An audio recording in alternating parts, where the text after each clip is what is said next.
Hello, Sagittarius. How are you? It's MJ from Ultra Love TV doing your 2020 yearly intuitive reading. Thanks for being here. Thanks for your likes, subscribes, your comments. Mainly thanks for choosing love as a way of being. That's what Ultra Love is all about, ultimately. Feel free to check out the website, ultralove.com, and check out the services that I have available, including these intuitive private readings, some online coaching, and also some Be the Change online courses, which I do talk about on this channel as well, along with my own random spiritual journey and being guided by paradigm shift energies ultimately. So I'm an intuitive introvert and an empath. So I read the cards mega intuitively, so don't assume that there's going to be traditional tarot here. Things might come out a little bit differently. Again, I always advise, like, take what resonates and leave the rest, basically. If it doesn't resonate, it's often because it's not down to you. So Sagittarius, so you're gonna make some money. So far the cards that I've pulled are all pentacles. They're all pentacles so far. Holy shit.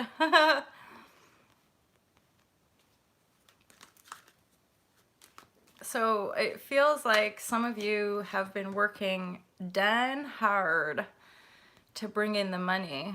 You've been waiting around, you felt left out in the cold. You're ultimately working toward being properly in your seat of power and sovereignty. So you're really working toward your own sovereignty. And it looks like there's a new fulfilling beginning coming in for you. So I'm reading these. We're now in the month of December 2019. We know that the monumental astrology of 2020 is beginning to be set. So the tone for the year, or what I want to say really is, like, 2019 has been a pretty big you know, anchoring in the energies, preparing us for 2020. And it might not necessarily be obvious the way we're being prepared or what we're being prepared for, and yet intuitively we'll have an inkling to it. So this is for Sagittarius for 2020, the overall general reading for those that it resonates with.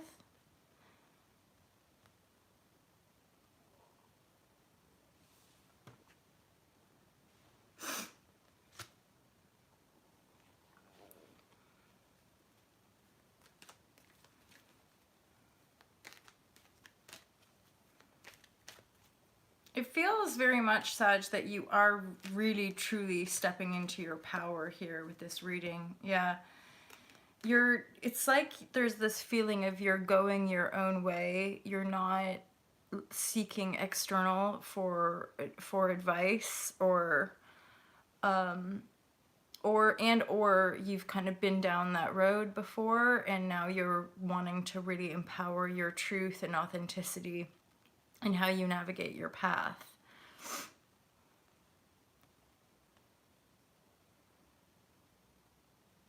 So the feeling of waiting for things to manifest, the underlying advice for that is to have fun, to go out, have fun, celebrate.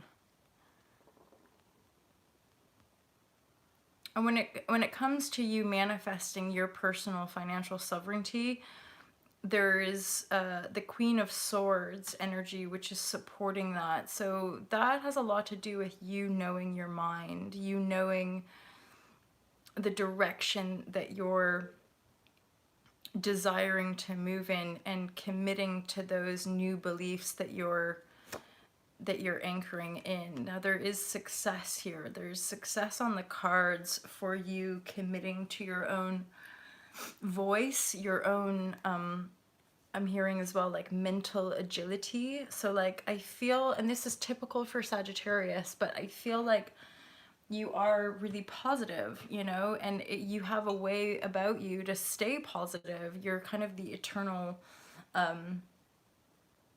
hopeful, as it were, and the you knowing your mind and moving forward in your own mental, again, agility or flexibility, or even just the kind of like open-mindedness of how you navigate.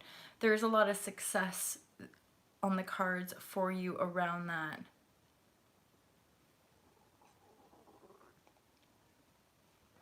You're also being offered an opportunity, like as you come into your power, your seat of power with the King of Pentacles here. This is totally signaling to me this sort of rise in your pentacle and then a rise in your power.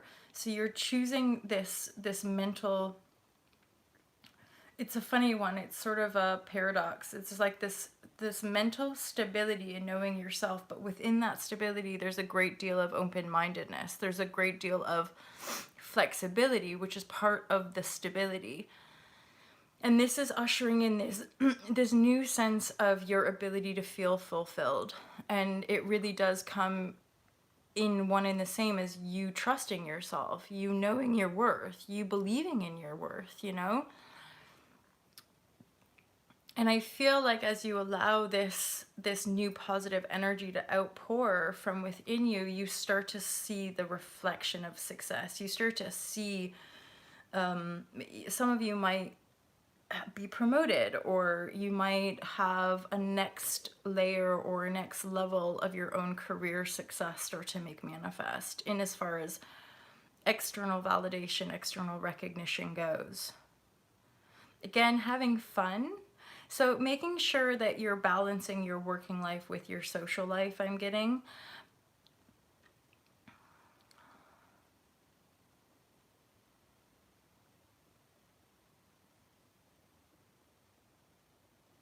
And then, so this is like sort of a challenging aspect, but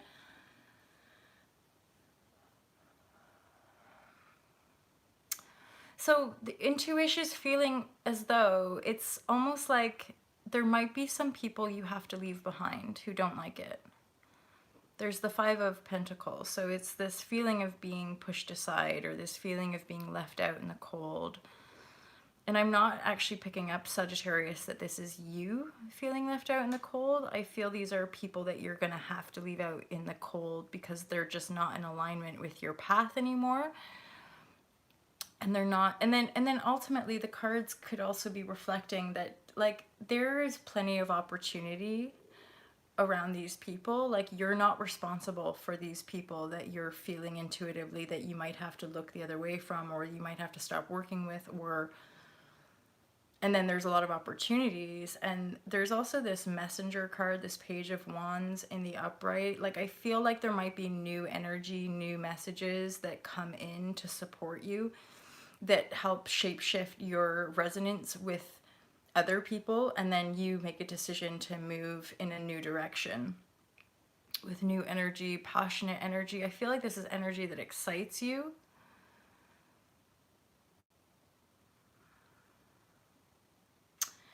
Now, over here, there's a Four of Pentacles, and then I'm looking down of a bit of like affirmation or guidance around this Four of Pentacle. The Four of Pentacle has to do with feeling tight, feeling lack, feeling like you have to like hoard your pentacles because you're not sure where the next ones are coming.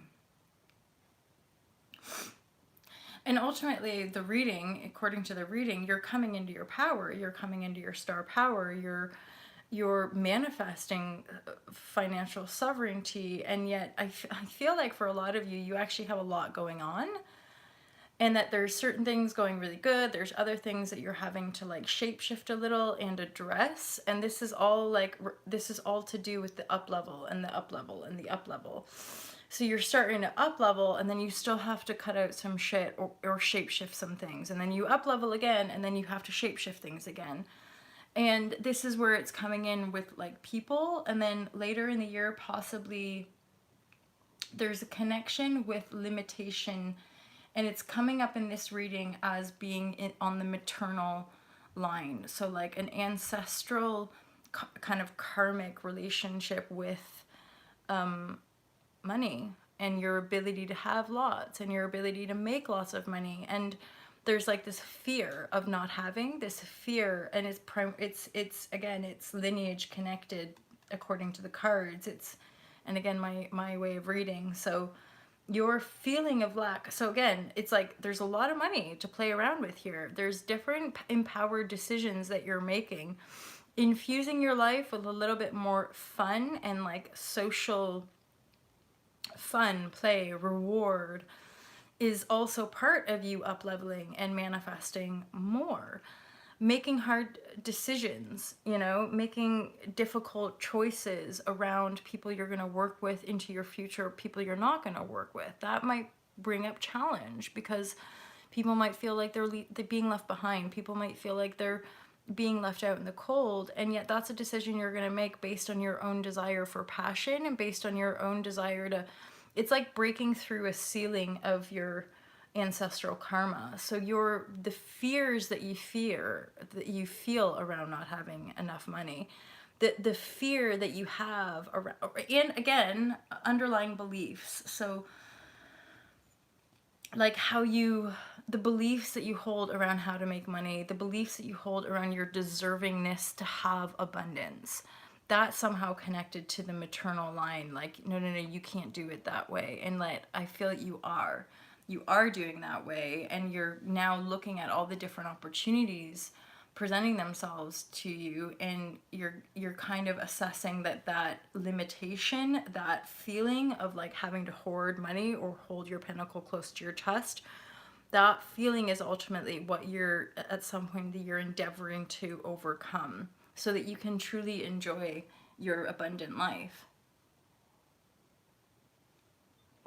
And again, there's this Ace of Cups, which is signaling to me this sort of you achieving a certain amount of like your financial worth and financial sovereignty, you manifesting that and addressing possibly any of these previously held manifestations is bringing about a new love offer or new love opportunity. It's an opportunity for fulfillment, ultimately emotional fulfillment.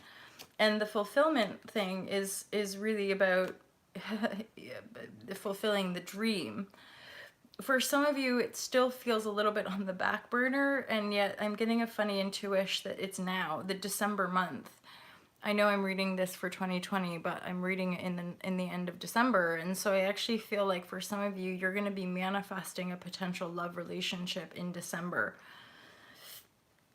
Somebody that you can go out with, have fun with. There's a sense of thrill, actually, a sense of thrill and excitement with this this love offer wanting to be bestowed upon you, which again it's actually very much related to your success and your King of Pentacle energy, your ability to really anchor in your fulfillment, your financial astuteness, your I'm hearing like financial power, prowess. It's like love's been on the back burner. I feel like you've had to really shapeshift what your desires are and what your real attraction points are, and now there's like this sudden like it almost feels too good to be true, which is a funny old feeling, isn't it? It's like, but that could be a repeat, and or at some point in the year when you go back to some ancestral shit, pardon my French, this could be like you might have this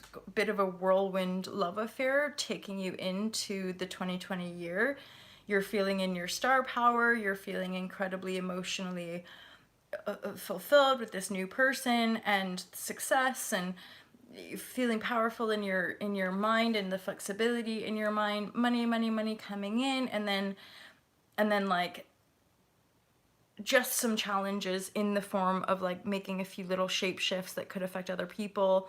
I really don't get a feeling of it's you being left out in the cold. If that's the case, that you're the one being left out in the cold, i.e. you're getting a shaft from a business or you're what have you, then that is another way to look at this, as far as you'll get a message that will trigger the remembrance of this underlying karmic pattern, this underlying a deeper held belief system around like you could, or it's never gonna last, or you just can't make money that way, or you're gonna, blah blah, and you're just like, that, that is some bullshit right there. And then it feels like there's this interlude through the year where you're just doing another review of some of your underlying belief systems and patterns. So I'm not necessarily getting like this love offer, this passionate, exciting love thing is something in longevity. I'm getting this feeling like it's something that takes you to this next point of healing. And then you're, so really there's a sense of building from new foundations as well. But you are coming into money, and you are coming into manifestation this year. It's like you're empowering your true voice. You're endeavoring greater life balance by like having more fun and working and manifesting. And then the little bump in the road, and as such as this year unfolding goes, is again addressing these underlying limitations inherited possibly from the mother line. And then I feel like around this love relationship, it will just be a matter of whether you choose it. So like, I feel like there's a lot of passion and exhilaration and a very much like a dream. Like, I feel like this really could be like your dream life truly unfolding. It's more to do with whether you embrace it. Like, it's whether or not you feel deserving of having all this money and this amazing relationship. And even as you face down some old shadow shit and, old limitations that you once carried, I feel like you can carry it out. Like, I feel like you could possibly very much ride out these storms with this person and end up just having a really kind of star-filled, playful year. You have opportunities everywhere. So again, it's like you don't need to be holding on tight to the pinnacle. I feel the holding tight to the pinnacle are subtle layers of resistance. They can have to do with injustice. Again, feeling bad, feeling guilty for who are you to have so much fun, and you constantly maybe compromise, or your old habitual nature would be to compromise your joy or compromise your own success for other people, to please your parents or blah blah blah. And it's more to do with your uniqueness and your boldness in venturing into the unknown here, Sagittarius. So playfulness is a big bit. And then the contrast here is basically addressing underlying guilty feelings, not enoughness feelings, addressing those, breaking free from that rebel as well, like thinking that you've got to fight the system or thinking that you've got to hop onto these different causes. Again, because that in essence is actually compromising your freedom. It's compromising your ability to just be like, oh, like, your star quality here is very playful, very abundant, very open to love, like having it all basically. Like, that is the primary vortexual energy of this reading. And more the case is you just like boldly leaping into the unknown in your very playful demeanor, natural for Sagittarius, this very optimistic, playful demeanor. You boldly taking these leaps, I think, is really going to help you basically transform any of these base tone energies, like the guilt or like the I'm not enough or I don't deserve. You're going to be able to ride them out and transform it, and then really step into the dream. Playing the cards right, really stepping into the dream, as it were, by luxuriating and really ramping up that playful side of you, that almost like a bit of a foolish energy, but like a playful, exuberant, of course I can have all my dreams come true, of course I can have it all. And like, you'll feel the guilt, you'll see the guilt, you'll maybe notice areas that you used to compromise, you'll maybe notice areas or thoughts that used to limit you. And again, if you can maintain you as the truth of that playful, foolish but not immature, right? I feel like you'll land it right. You'll end up manifesting a lot of your dreams this year, as long as you don't compromise or go in or get played by guilt. If there are people, places, or situations that are invoking the guilt, remember to hold space for your guilt, but don't buy into it as the truth, like you don't deserve what's being offered. Because even around this, like, again, the feeling of being left out, this Five of Pentacles energy. There's like opportunities around you. There's new messages coming in, fiery, passionate messages coming in. So I feel like absolutely you're being supported and guided through this next phase of your life, Sagittarius. You're being guided now. I feel like you've done enough inner work and you've laid the pavement. You're not listening to other people the same way maybe you used to. You're endeavoring to ultimately truly empower your star power, right? With the star card here. And then like more of the advice is just be free, have fun. Oh, there is a love connection, as in I do feel like this love being offered has the potential to make manifest your dreams, but you have to take the leap into that. You have to let yourself be swept into the dream, as it were. And it will see you through any of those blockages that you have around that maternal line, possibly. Fundamental transformational change here. There's a lot more participation for you and love, more love. The Lover's card is really about your self-love. And then I get like any distortion throughout the year is going to come crashing down, basically. So anything that really isn't meant for you in your path, you will see a thunderbolt moment. You will, you know, something, i.e. like this love, if it's really not meant to be, the thunderbolt will bring it down. But it feels like if you go for it, if you actually truly endeavor, be like, fuck all that shit, I'm gonna live my dreams, I'm gonna do this no matter what, I'm gonna have fun with this person, I'm gonna love this person, I'm gonna love these people, and I'm just gonna do what's right for me, and these people aren't quite right for me, and they're just gonna have to learn how to be responsible for themselves, and then I feel like you're gonna move through and ride out some of the challenges that the year presents with some grace ultimately, and some patience as well. There's bound to be some intensity, but I feel like you have the inner awareness, and or you will be given the tools to see you through and to help shape shift again any of those little bumps in the road, as it were. So, Sagittarius, quite an exciting year, I got to say. I have a fondness for the Sagittariuses. Some of my besties are Sagittarians, and I'm a fellow fire sign with Aries sun, so I definitely resonate with a bit of that fiery fool energy, and also being the perpetual kind of optimist as well. So I love you guys. Have an awesome 2020 year. If you want to book a private reading, all the description or information is in the description box below. Have a great year, you guys, and I'll see you in the January 2020 monthly readings. Peace out.